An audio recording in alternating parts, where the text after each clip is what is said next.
Assalamualaikum warahmatullahi wabarakatuh. Halo everyone, perkenalkan nama saya Suryani dengan NIM 2304346. Di sini saya sebagai perwakilan dari kelompok 3. Pada kesempatan kali ini, saya akan memaparkan tentang negara Tiongkok atau lebih sering dikenal dengan Cina. Sebelum masuk ke materi, jangan lupa like, comment, and subscribe ya.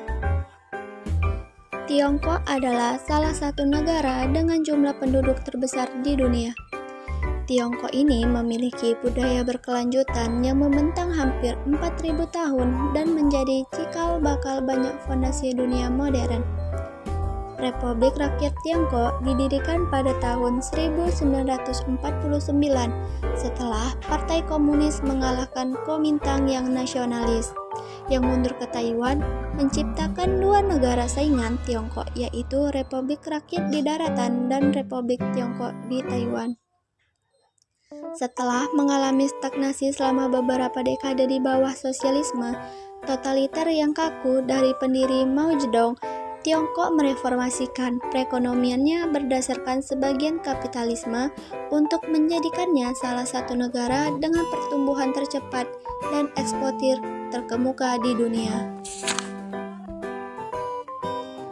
Tiongkok kini menjadi investor besar di luar negeri dan menerapkan kebijakan luar negeri dan pertahanan yang semakin tegas di luar Asia Timur. Namun, perubahan ekonomi belum diimbangi dengan reformasi politik dan Partai Komunis masih memegang kendali ketat dalam kehidupan politik dan masyarakat luas. Republik Rakyat Tiongkok. Tiongkok beribu kotakan di kota Beijing dengan luas wilayah 9.596.961 km persegi dengan populasi jiwa 1,41 miliar jiwa. Bahasa yang digunakan yaitu Mandarin Cina, juga Magnolia, Uighur, Tibet, Zhuang, dan lain-lain, dengan harapan hidup 74 tahun bagi laki-laki dan 79 tahun bagi perempuan. Presiden Xi Jinping. Xi Jinping berkuasa pada tahun 2012 hingga 2013 sebagai pewaris terpilih dan pendahulunya yaitu Jintao. Sejak mengambil alih kekuasaan, ia memutuskan kekuasaannya di tangannya, dibandingkan tetap berpegang pada sistem kepemimpinan kolektif tradisional atau pasca Mao. Posisinya sebagai pemimpin paling berkuasa sejak Mao Zedong dikukuhkan pada tahun 2017. Ketika nama dan filosofi politiknya tertulis dalam konstitusi Partai Komunis, pada awal tahun 2018, partai tersebut mengizinkannya untuk tetap menjabat tanpa batas waktu, dengan menghapuskan batas masa jabatan presiden yang konvensional. Presiden Xi menolak demokrasi konstitusional dan hak asasi manusia sebagai model bagi Tiongkok. Memberlakukan pembatasan ketat terhadap kebebasan berekspresi, terutama di media sosial, memperketat kontrol atas Hong Kong dan memenjarakan ribuan Muslim Uighur di kamp pendidikan ulang. Tiongkok adalah pasar media terbesar di dunia. Gerai Beijing mencoba membatasi akses terhadap berita asing dengan membatasi siaran ulang dan jangkauan TV satelit, dan dengan memblokir situs web menggunakan sistem penyaringan ekstensif yang dikenal sebagai Great Firewall. Dengan 772 juta pengguna, Tiongkok memiliki populasi daring terbesar di dunia. 3 perusahaan kuat yaitu yang pertama Baidu, yang kedua Alibaba, dan yang ketiga yaitu Tencent yang mendominasi pasar. Negara Cina menganut sistem sosialis karena beberapa alasan. Salah satunya yaitu karena sistem sosialis memungkinkan pemerintah untuk mempertahankan dan mengendalikan secara signifikan atas ekonomi dan masyarakat yang penting bagi pemerintah komunis Tiongkok. Sistem sosialis juga memungkinkan pemerintah untuk mengimplementasikan kebijakan sosial dan ekonomi tertentu, seperti kebijakan lingkungan dan kebijakan anti korupsi. Selain itu juga, sistem sosialis juga memungkinkan pemerintahnya untuk mengontrol akses ke sumber daya dan kekayaan yang penting bagi pemerintah komunis di negara Tiongkok. Cina telah menghadapi beberapa masalah ekonomi sepanjang sejarahnya, termasuk 1. Kekurangan daya beli. Kekurangan daya beli di Cina terjadi pada tahun 1980-an hingga 1990-an. Yang kedua, inflasi. Inflasi terjadi di Cina pada tahun 1980-an dan 1990-an. Yang ketiga, kesenjangan pendapatan. Yang keempat, ketergantungan pada ekspor. Dan yang kelima, ketergantungan pada investasi asing. 1. Untuk mengatasi kekurangan daya beli yang tinggi di Cina pada tahun 1980-an hingga 1990-an.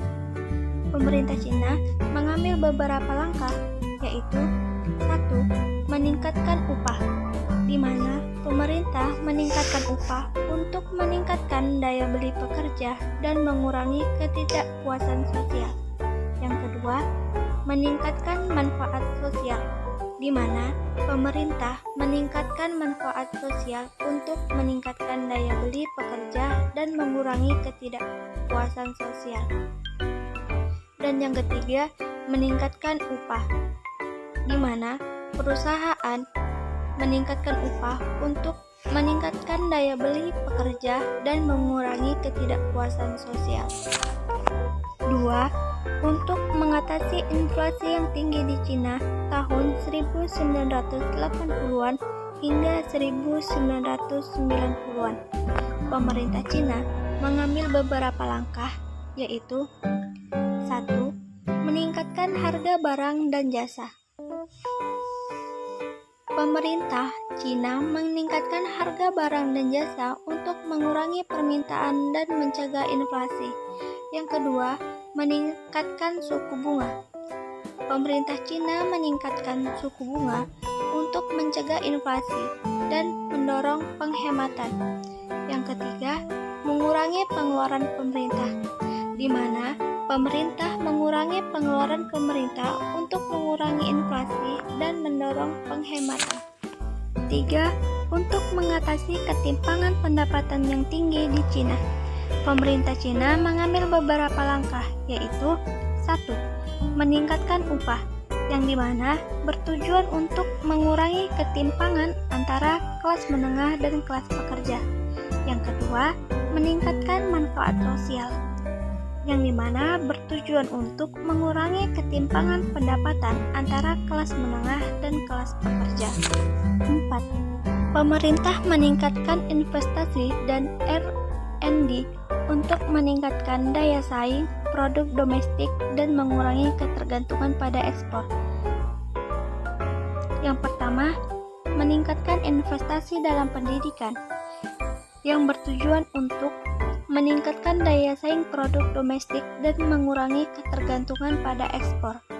Yang kedua, meningkatkan investasi dalam inovasi.